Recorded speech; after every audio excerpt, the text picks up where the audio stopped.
I have a question. Why would you want to make $900 a day working online?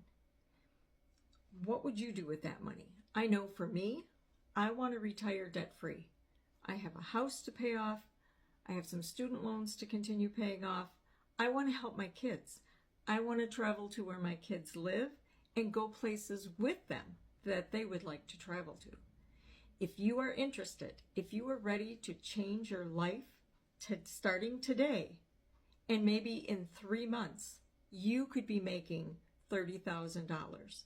Maybe you could be making between $100 and $900 a day if you're consistent, if you're coachable, and if you're committed to wanting to retire debt-free on 2 hours of work a day, proven blueprint you pay for once, and a one-time website fee. Put ready in the comments and I'll give you more information, absolutely share with you how I am planning on doing this. I'm very excited. I hope you are too.